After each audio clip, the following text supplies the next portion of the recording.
Welcome to the ATA Podcast. I'm your host, Matt Baird. Each month on the podcast, we bring you news and insights from the American Translators Association. This month, we're talking to the 2021 candidates for the ATA Board of Directors. In this podcast, you're going to meet the candidates for director. 6 candidates are vying for 3 positions. This year's elections will be held on Thursday, October 28th at ATA's 62nd Annual Conference in Minneapolis, Minnesota. If you're an ATA member and you'd like to vote this year, please make sure you are a voting member. ATA certified translators and ATA credentialed interpreters are automatically voting members.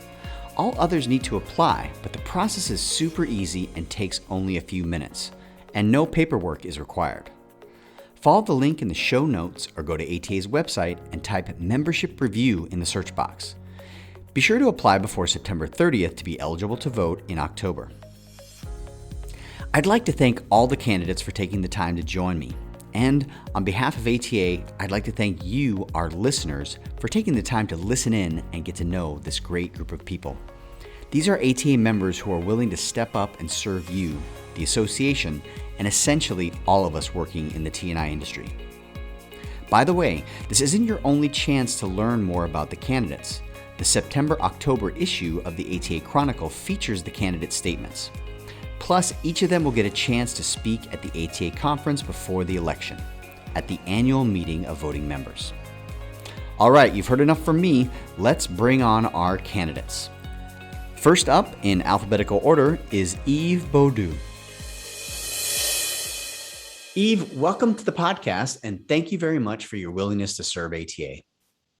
Thank you, Matt.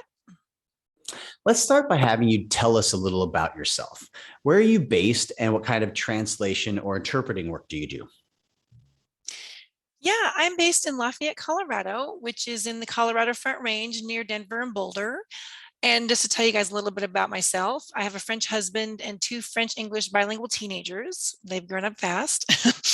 And I've been involved in the professional language industry for about 25 years, and I am an ATA certified French to English translator. And I also offer multilingual project management and have worked with clients worldwide to provide this service. And some of you ATA podcast listeners may also know that I was the co-host with Corinne McKay of the long-running Speaking of Translation podcast. And we recently took a hiatus after 13 years of publishing the podcast, but that was also, I felt, a great opportunity to contribute to the T&I professions as well. And I'm also the author of a book for translators and interpreters and others who use a second language or a third language in their professional life. And that book is called Maintaining Your Second Language.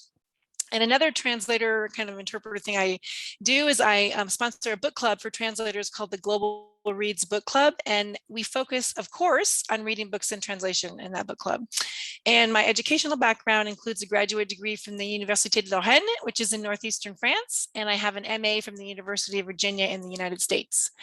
I have served on the board of directors of the American Translators Association for the 2018 to 2021 term. And as you can see, listening to me here, I'm running for a second term. So as I mentioned, I am an ATA certified French English translator, and I specialize in international development, in corporate communications and tech marketing, in market research related techs. And I also work with outdoor sports related techs, specifically things like skiing, cycling, hiking, and also some soccer. What do you like most about being a translator? So being a natural nerd word in English and a French grammar aficionado, it was a natural transition to become someone who works with words professionally. And I just love delving into the intricacies of my 2 languages and figuring out the exact right way to express the written word so that the new text says what it's supposed to say and does so in a compelling way. And a second reason is, I think, like many of my fellow translators, I have always been drawn to travel and interactions with interesting international individuals from around the world, made that part of my life. And I consider it a bonus of my job that I'm able to interact and meet others around the world who have similar interests to that on that score to mine. And I count many friends around the world, some of whom I've been able to meet in person and others not, from my many years in the industry. And I've just met so many interesting people and been exposed to so many interesting ideas that I really appreciate that as part of being a translator. And with regard to translation itself, I also love the exposure to, even kind of in my areas of expertise, new ideas, new texts. We're always learning about new topics, new information, and new ways of looking at things. An example is I've translated a lot about poaching in Africa, for example, and I feel like that's kind of a painful subject to read, but it's so important, and it has really opened my eyes to the widespread effects, for example, that this has on the entire world and not just that specific region.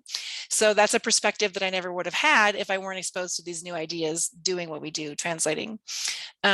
Also, I'm sure I could go on and on about more reasons why I love being a translator.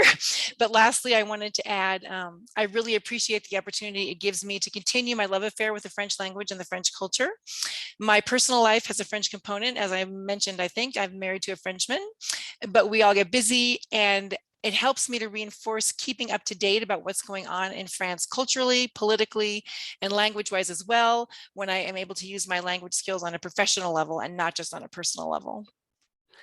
When did you join ATA and why?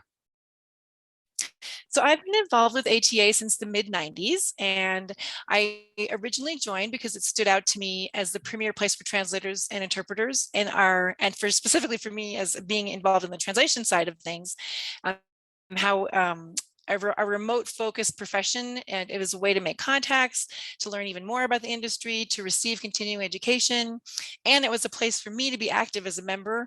I've always thought that it's very important to support professional associations, and volunteering is one of the ways I have chosen to do that since the very beginning. So I started out as the editor of the newsletter for the ATA's French language division. And then over the years doing different things. I also have served 2 terms as French language division administrator, and I have served on the ATA divisions committee for 2 terms. I've served on various division nominating committees. And in addition, in my role as a current ATA board member, I have served for 3 years as the chair of the ATA's Public Relations Committee. And in doing that, my big picture goal as the PR chair has been to inform the public and the media about the importance of translators, interpreters, in society. I've worked to educate potential clients and the public about the importance of using professional providers, and of course, focusing on our members, the value of using services provided by ATA members.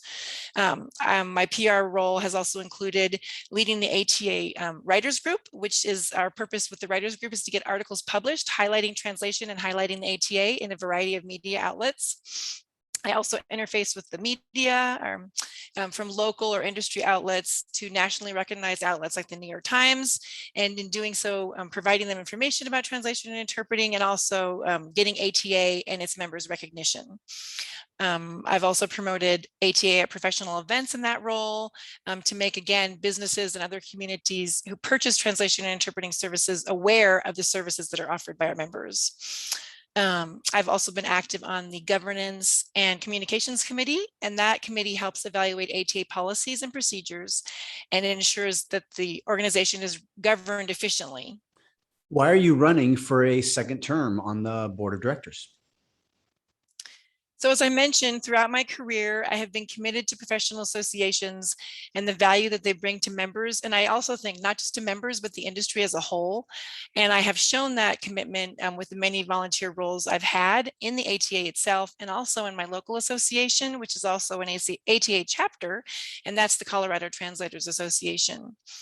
I'd like to continue serving on the board of directors of the American Translators Association, again, for a second term, to continue to help execute the governing responsibilities of the board and to provide continuity in that role. I do think that at this time of many challenges, so meaning like from the pandemic that affects the world at large and also affects our members, and the many challenges and changes facing the industry, our own industry, as it grows and evolves in the 21st century, I think that continuity is really important to effective governance. In addition, I would like to continue my active role in public relations on the Public Relations Committee. I'd like to help the new chair working on some special projects that we've been defining and continuing to promote ATA and its members to the public and business communities. I will be working actively moving forward as the assistant chair of ATA's Advocacy Committee. Advocacy is very important in this time, in this era, specifically due to federally proposed laws in the US, such as the PRO Act, that threaten the livelihood of many members who function as freelancers, and similar laws at state levels in the US and locally. I want to help monitor laws, regulations, policies that affect translators, interpreters in the US and internationally, and also help to educate translators and interpreters and how they can make their own voices heard. So we want to speak as an organization, but it's really powerful when legislators and legislative bodies hear their constituents speaking up, and it can affect powerful change. So I want to help educate translators and interpreters too, how they can help to make their own voices heard. I'm also excited about the possibility of continuing to actively engage and make policies that help members reach their goals. And I'd like to continue to interact with members to understand their needs and help execute programs that support them and lead them to be successful translators and interpreters and have successful careers in this field. So having been on the board, I've contributed to governance related to new educational opportunities that the board supported for members, updating the membership structure as the organization has evolved and needs a new membership structure, been involved in supporting important changes to certification, which has made the test itself more accessible, new benefits for members that are in line with where the industry is today, as well as addressing changes in the industry, such as increased use of machine translation at all levels. I think I've been able to get things done and move the organization forward. And my goal is, in essence, to help make sure that ATA does remain the premier organization for translators and interpreters. Again, it would be my honor to continue to serve the ATA on the board of directors and to serve our members. I thank you for your support. Eve, thank you so much for coming on the podcast today. We really appreciate it. Thanks, Matt. Next up is Robin Bonthrone. Robin, welcome to the podcast, and thank you very much for your willingness to serve ATA. Thank you, Matt. Glad to be here. It's great to have you on. Let's start by having you tell us a little about yourself. Where are you based, and what kind of translation or interpreting work do you do? Well, I was actually born in Edinburgh, Scotland, and the town where I grew up in Fife, just north of Edinburgh, was by no means monolingual or monocultural. It had a strong Central and Eastern European presence, not only because of soldiers who'd fought with the Allies in the Second World War and settled in Scotland after the war, but also refugees from Soviet-occupied countries such as Poland, Czechoslovakia, and the Baltic states. So even though I didn't understand them, I was already used to the concept of foreign languages by the time I started learning French and Latin at the age of 8, ancient Greek at 11, followed by German at 13.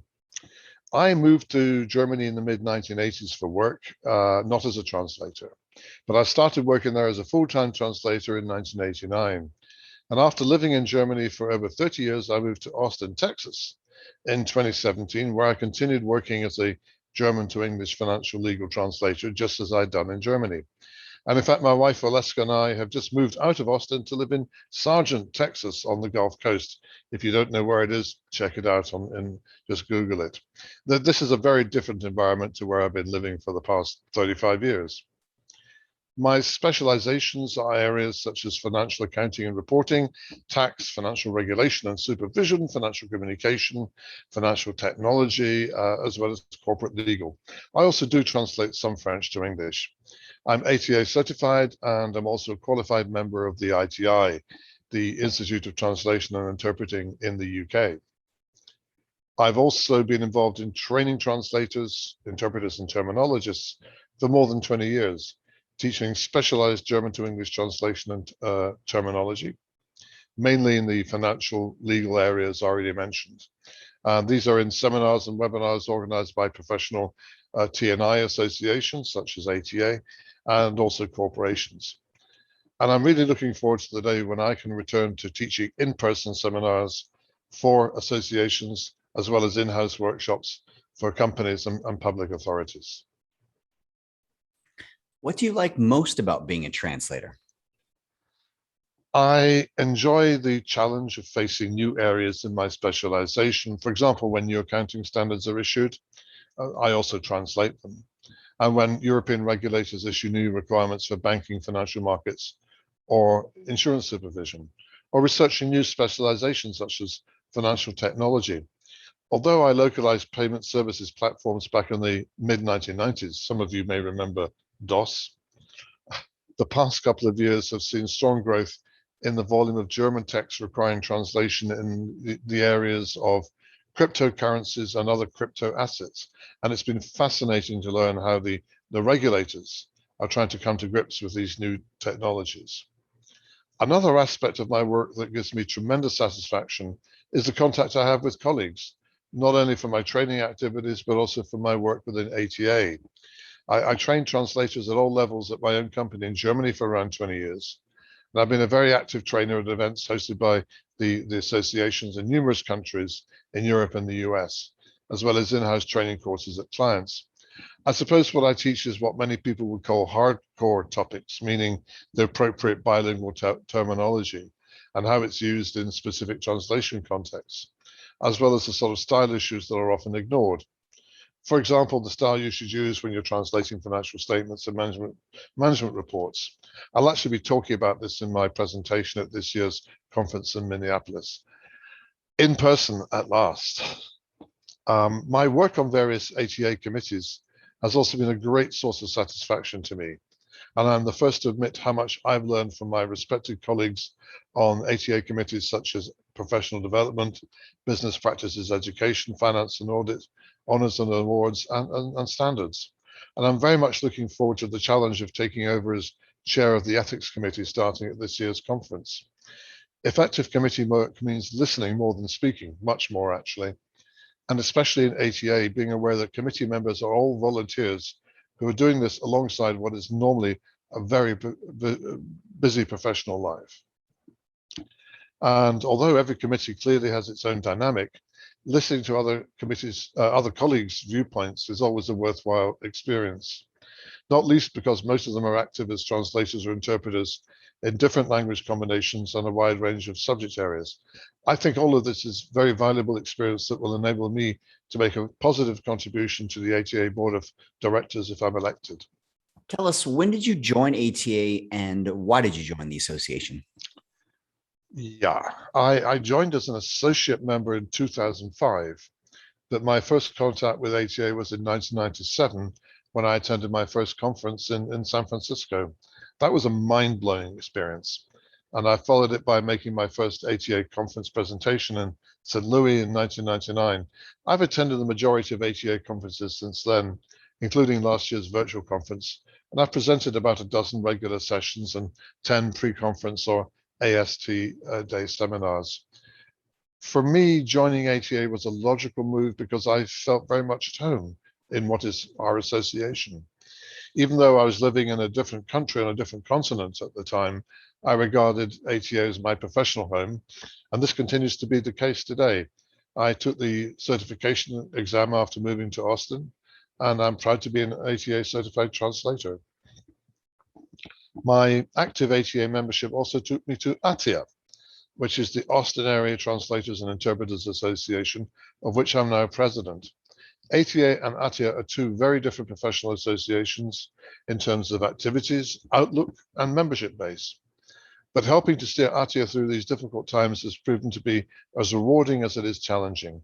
We have a great team on the current ATIA board, and it seems to me that we're very complementary in terms of our skills and contributions. Being ATIA president has been an incredible learning experience, and I know it'll help me be a valuable member of ATA's board of directors if I'm elected. All right, finally, Robin, why are you running for director? Well, the past few years have given me an excellent insight into how ATA functions behind the scenes, thanks in particular to my membership of the Professional Development, Business Practices, Education, and Finance and Audit Committees. Serving on these committees has given me a much greater and deeper appreciation of the mechanisms needed to run a very large association. ATA's scale and its geographic reach means that the challenges involved are of a far greater magnitude than those encountered in almost all other professional T&I associations. For me, seeking to become a member of the ATA board demonstrates my commitment to the association I call my professional home. I think I said this last time we talked just over a year ago. I firmly believe that education needs to be even more firmly anchored at the heart of ATA's mission in the years to come. COVID-19 has changed everything, including ATA. And ATA has responded to this new normal with a massive and constantly evolving range of online learning offerings, with a full program of webinars and online workshops. I see this as evidence that ATA is perfectly capable of changing if it needs to, of becoming an agile, responsive, and intelligent learning organization that challenges its members to actively embrace continuing professional development and supports them across all stages of their professional journey. However, this also requires ATA to continue changing internally. And while the first steps have been taken here, I believe that much more needs to be done. As a board member, I think I would be well positioned to support my board colleagues in doing what it takes to make ATA fit for the future. You can be sure that I'll work with my fellow board members in the interests of all ATA translators and interpreters, and that I'll be a strong, principled advocate for embedding professional development at the heart of ATA. Robin, thank you so much for coming on the podcast today. We really appreciate it. You're very welcome. My great pleasure, Matt. And thank you very much for giving me this opportunity. Next up, we have Celine Browning. Celine, welcome to the podcast, and thank you very much for your willingness to serve ATA. Thank you so much, Matt, for having me. It's a very big honor to even be nominated to run for this position. So thank you. It's great to have you on. Let's start by having you tell us a little about yourself. Where are you based, and what kind of translation or interpreting work do you do? Yes, I'm based in Utah, which is in the very west part of the United States, currently in a massive drought. But it's a lovely area. I'm a Japanese interpreter primarily. So having the geographic location where we are, it's not very common to find many Japanese interpreters. But depending on the situation, sometimes I also do translation, but I do realize that personality-wise, I'm much more of an interpreter than a translator. And as far as my clients go, I mainly interpret for the State Department as a contractor for their conference and seminar level assignments. And otherwise, I interpret for any private client who would like my services. And some of my most interesting clients include Marie Kondo and some of the personalities that she's been asked to work with. So I've been very fortunate to get to meet some interesting people through my job. What do you like most about being a translator and interpreter?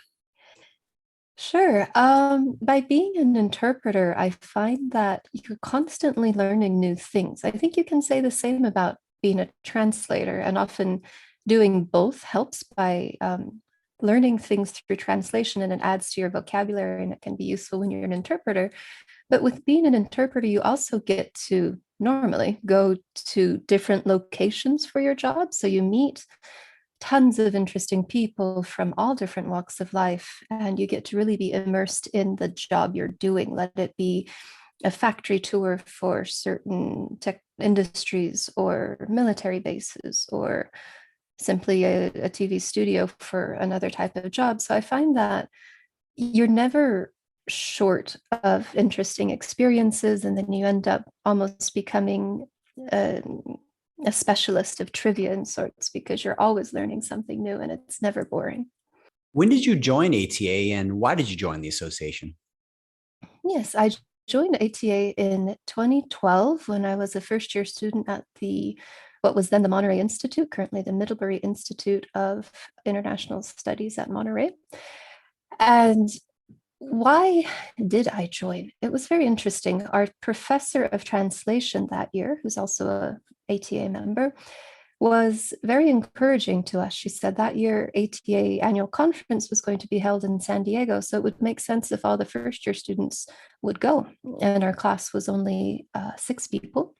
So we thought, why not? We're just going to go see what this is all about. And I just remember it being so enthralling, the energy that you feel from the conference and the people there. And you originally go being a little bit nervous and not understanding or not knowing what to expect, but soon I just got overwhelmed and overcome with the the passion that people share. And I thought, why am I not going to join this association? That would be almost stupid. And so I joined immediately. And upon graduating, I became an associate member.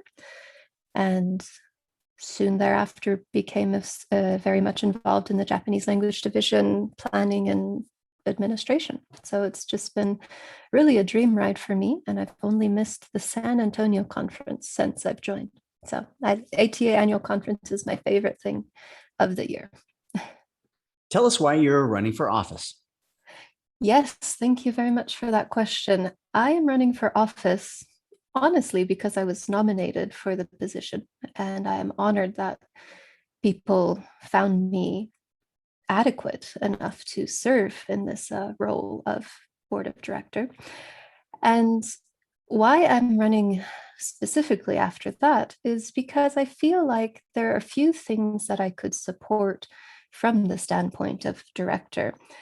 So I myself represent a fairly minority language. The Japanese language division is, it's an old division, but I also feel like we don't have very much representation from the outside standpoint. When you look from the outside into ATA, you don't necessarily see many other languages broadly shown or visible other than perhaps Spanish, namely because where the United States is, Spanish is a very useful language. And so most of the training and events tend to circulate around that specific language. So what I'm hoping to bring from the standpoint of director is awareness to some of the other less discussed and less noticed language divisions and other divisions we have, special interest divisions in ATA.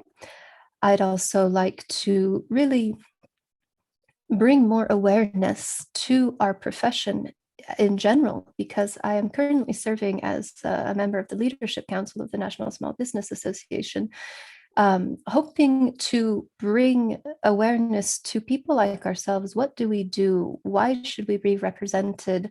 Why shouldn't we be taken for granted? I also feel like during the pandemic, people expected us to lower our standards and lower our rates. And as much as we can't outwardly within our association talk about rates, I think it's important for people to remember that we linguists are not robots, we're not machines. And so to bring that human touch back in whatever way I can, there are a few divisions, committees I would like to serve on if I were to be elected or wanted by them, being the Advocacy or Standards Committee, the Divisions Committee, or the Interpretation Policy Advisory Committee. And so if there's any way that I could help bring about more awareness to the diversity of our wonderful association, what we do to the broader world, for the broader world, and things like that, it would be really a tremendous opportunity for me and an honor to serve you all for your and our better interests. Thank you. Celine, thank you so much for coming on the podcast today. We really appreciate it. Thank you very much. It's my pleasure. Next up is Monaco Ihaya. Monaco, welcome to the podcast, and thank you very much for your willingness to serve ATA. Well, thank you for having me here. It's great to have you on. Let's start by having you tell us a little about yourself. Where are you based, and what kind of translation or interpreting work do you do? Okay, I'm based in Orange County, California, where I have lived for the last 20 some years. I'm originally from Japan, but moved to the States for 5 years when I was 11, where I picked up the language, and went back to Japan and finished college there, majoring in English literature. And as for interpreting and translations, I have been primarily an interpreter between Japanese and English. But now, thanks to COVID, I started picking up some translation work again as well, mainly those associated with my interpreting work, such as for depositions and meetings. And when I interpret simultaneously and also consecutively. And when I translate in both directions between Japanese and English. Some people discourage that, but I consider myself fairly bilingual due to my upbringing and schooling. And so I'm also certified to translate from Japanese into English. And I'm also the language chair for for the Japanese to English pair of the certification exam graders. So, and then, oh yeah, before being a translator full time, I was an English language journalist in Tokyo, but I've always wanted to move back to California where I spent my teenage years and had many friends. So I moved back when I married a Californian in Tokyo, luckily, and eventually, but becoming a single mother of four and a freelance translator working from home because it would be difficult to travel and all that with four kids at home.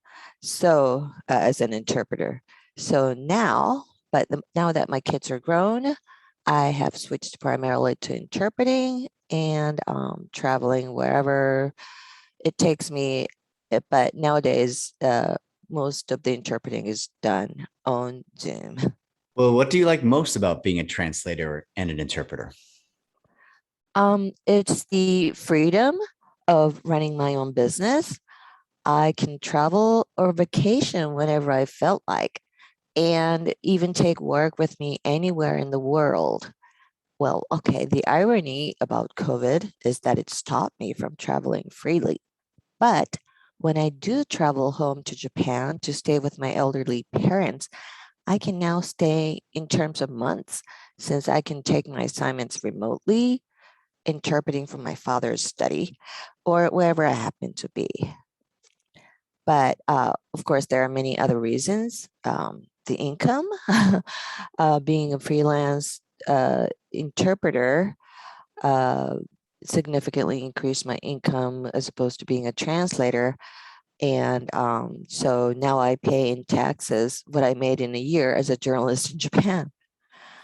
Well, except of course during the COVID times, the income dropped, and I'm very thankful the United States for providing me with a little financial aid there.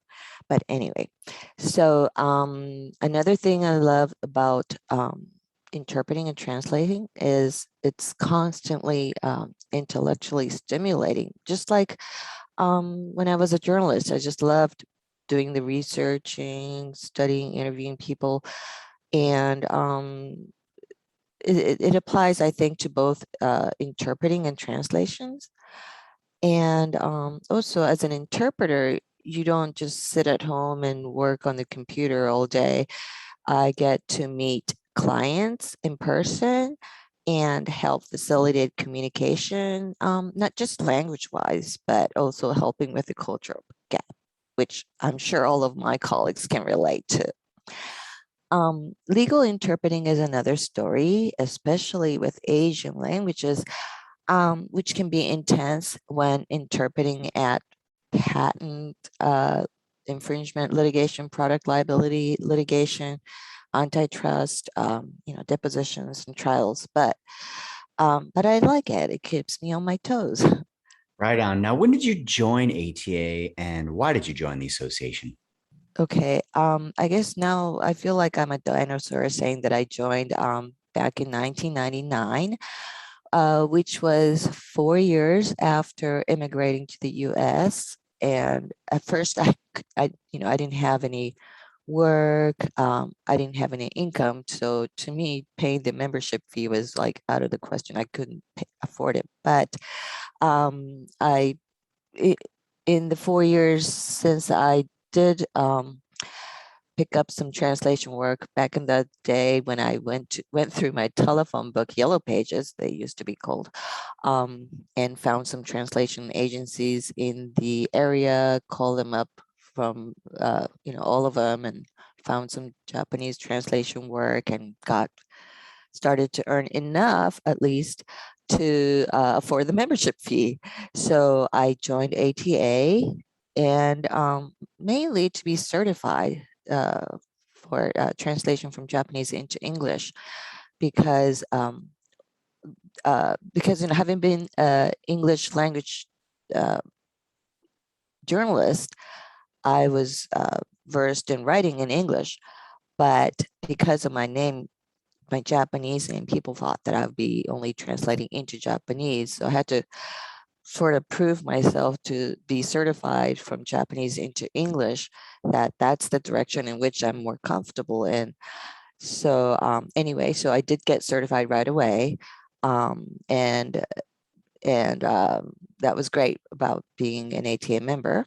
And also it was for networking and providing and getting support from colleagues, learning new tricks of the trade, and being up to date with what's going on in the industry. Being able to identify myself as a member of ATA, which it says on my business card, and a certified translator at that, gives me more credibility. Finally, Monaco, why are you running for director? Well, I was honored to be nominated again, which means that I lost. Last year, when I was also running for office for director, I did lose the hotly contested election, which last year the issue was there was the issue of decoupling the certification exam, and then there was California, my state's AB5 that those were hotly debated, and we were all concerned about those. And I suppose I was nominated again because I was on the board of the Japan Association of Translators from 2006 to 2010, which were for 2 terms. And I was the president there for 2 years. I feel that as president, I was fair. I think I was able to calmly assess situations, speak up when determined that I needed to speak up, etc. Make sure everything was running smoothly and everybody got their voices heard. But my regret, having been the president and on the board for the Tokyo-based Japan Association of Translators, was that I was here based in California. I felt like I'm a remote president. I felt like I couldn't go to the physical meetings, etc. So I feel now to be in the United States running for director and right here in America would be great. And also back then I couldn't devote too much because I had my kids at home. But now I have an empty nest here. Well, almost. My son is he just graduated from college. He actually wants to go to Japan.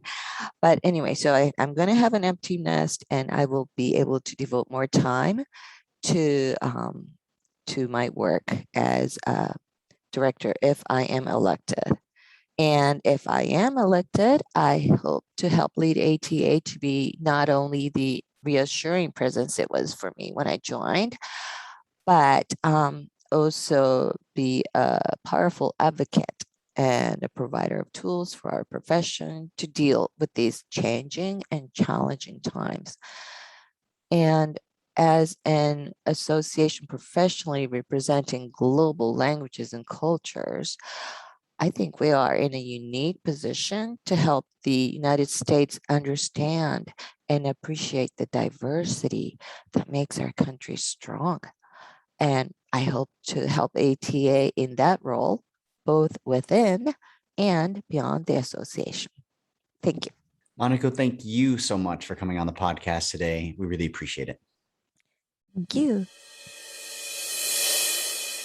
Next up, we have Megan Conkle. Megan, welcome to the podcast, and thank you very much for your willingness to serve ATA. Hi, Matt. Thanks for having me, and it's a pleasure. Right on. Let's start by having you tell us a little about yourself. Where are you based, and what kind of translation or interpreting work do you do? Sure. So I am an ATA certified French to English translator. I'm based in Milwaukee, Wisconsin. I translate for the international development sector, and then I also do some marketing and communications content. So I've been freelancing since 2015. And before that, I worked for about 5 years at a language services company as a project manager and a French quality manager. And then prior to that, I completed my master's degree in French to English translation at the University of Wisconsin-Milwaukee in 2010. What do you like most about being a translator? Well, it's hard to pick one thing, honestly. I just love so much about it. But if I had to pick one, it would probably be the sense of contributing as part of a team that works together on a larger initiative that I really care about. I think in particular, my international development work, that focuses a lot on food security. And this is a topic that I think is really important and also interesting to work on. So even playing just a small role in just one piece of that process is really rewarding to me. And just overall, I feel really fortunate to have a career doing something I really enjoy and that I'm truly engaged in. When did you join ATA and why did you join the association? So I joined ATA when I was a graduate student at the University of Wisconsin-Milwaukee. I was getting my master's in French to English translation. This was back in 2010. So my first decade as an ATA member has certainly flown by. I joined as a student member at the recommendation of my professors. And I was really happy to discover that even as a really new student member, I really felt welcomed into the association and found really great benefits and learning opportunities. The first conference I attended was ATA 51, which was Denver in 2010, and I really haven't looked back since. So for me, joining ATA as a student member was such a positive experience. And now I feel through my volunteer work in ATA, both on the board and on the membership and governance and communications committees, I strive to support projects and programs that can provide that same positive experience for our members. Lastly, Megan, why are you running for another term as director? So I've been serving on the ATA board since 2018, and I'd be really happy to continue doing so if I'm elected for a second term. I want to keep supporting and collaborating on initiatives to ensure that ATA remains the go-to association for language professionals, no matter what languages they work in or where they're at in their career. I want to continue seeking open communication with our members, to listen to concerns, keep up with the fast-paced changes to our professions, and just overall strive to provide the best possible support and education for all translators and interpreters. It's been a real pleasure serving on the board with such hardworking and passionate colleagues so far, and I'd really be honored to continue doing so. Right on. Megan, thank you so much for coming on the podcast today. We really appreciate it. Thanks, Matt, and thanks ATA members for your consideration. I hope to continue serving. Finally, we have Carol Shaw. Carol, welcome to the podcast, and thank you very much for your willingness to serve ATA. Thank you, Matt. It's a pleasure to be here with you. All right, let's start out by having you tell us a little bit about yourself. Where are you based and what kind of translation or interpreting work do you do? I am based just outside of Dallas, Texas, in the town of Garland. It's all just kind of one big city anyway. I focus mainly on 3 areas. Legal, oddly enough, the energy industry on the legal side of it, the contracts and things like that, not the technical so much, and educational. And one of my big focuses is on educational interpreting and translation. What do you like most about being a translator and an interpreter? Oh, wow. I have to say playing with words. Words have always been very important to me since I was tiny. My parents were Bible translation missionaries. I grew up, my first few years, I lived in the jungle, and somebody sent us some reel-to-reel books on tape. And my father had this old reel-to-reel tape recorder. And we would listen at night, of course, no electricity or anything. We would listen to the stories, and the stories would make these worlds for us that were, just out of thin air. We had these worlds. And so I grew up basically being in love with words, and grew up, of course, hearing my father talk about translation and seeing his work. But there's just something, language is so visceral. It's inextricably linked to who we are. And there's something about being invited into that process that just fascinates me.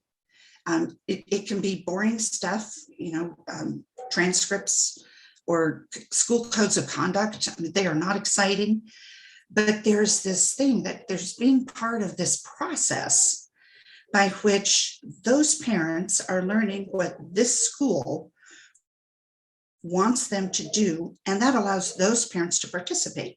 Somehow being part of that process is really exciting to me. It's also, the bulk of my work is translation, and there's something of an aspect of puzzle solving with it. To me, it's like this great big puzzle that I have to take and figure out, okay, what did they say? What did they mean? And then puzzle it out. And that there's a creativity, there's an exploration there. I just find it very interesting. I'm very rarely bored with my work, and kind of, get up wondering, okay, what's today going to bring? And I think that makes me a very fortunate person to be able to work in something that makes me excited. When did you join ATA, and why did you join the association? I was trying to remember that. I joined in the early 2000s because I went full-time as a freelancer in 2000. And I think it took me a year or two to join ATA. I did that because I believe very strongly in the importance of community, especially when you're a sole practitioner. The people need each other. We need each other. We need to learn from each other. We need to help each other grow. And I knew that sitting in my office by myself was not going to be healthy for me as a professional, not as a person, but also not as a professional. And so I joined my local association and I joined ATA in the hopes of finding more of that community. I had found an online community that was incredibly important to me. It still is. But there's something about being able to go to conferences and talking to people person to person that's really important, I think, for us to stay at our best. Finally, Carol, why are you running for office? I've been thinking about that ever since you emailed me with that question, because there's a mix of reasons. One is because I believe in associations. I believe in community. I think that's something that we all need to contribute to, however we can and however we feel led to. I've been on leadership committees. I'm still on some leadership councils of other associations, and it seems a comfortable place for me. But, other people can also find a good, comfortable spot there. I think I have a voice to bring. It's a different voice. We need different voices on the board. We need different ways of looking at things. Everybody looks at things from a slightly different angle, and that helps us see things as they really are, not just what we see from our perspective. And I think that I could bring a different voice. I also am running because I feel, this sounds so cliche, but I have gotten so much from the ATA over the years that if this is a way that I can effectively serve, then that's what I want to do. Carol, thank you so much for coming on the podcast today. We really appreciate it. My pleasure, Matt. Thank you. All right, that's a wrap. I'd like to thank everyone who helped produce the show today. Derek Platts mixed and edited the audio, and Mary David and Rashawn Paccarel at ATA headquarters provided editorial and technical support. And if you're not an ATA member, listen up. I've been a member for over 20 years. Joining ATA literally launched my freelance career, and I've never looked back. Nowadays, the demand for translators and interpreters is at an all-time high, but finding quality work isn't easy. ATA membership can make the difference. And ATA isn't just for translators and interpreters. Individuals, companies, and organizations can join. We have teachers and professors, hospital administrators, language company owners, technology developers, as well as language companies, universities, hospitals, and government agencies. If you'd like to know more, go to ATA's website, atanet.org. You can also check out past episodes of this podcast where we talk about the benefits of membership and what's currently happening in the association. Thanks again for listening, everyone. Talk to you again soon.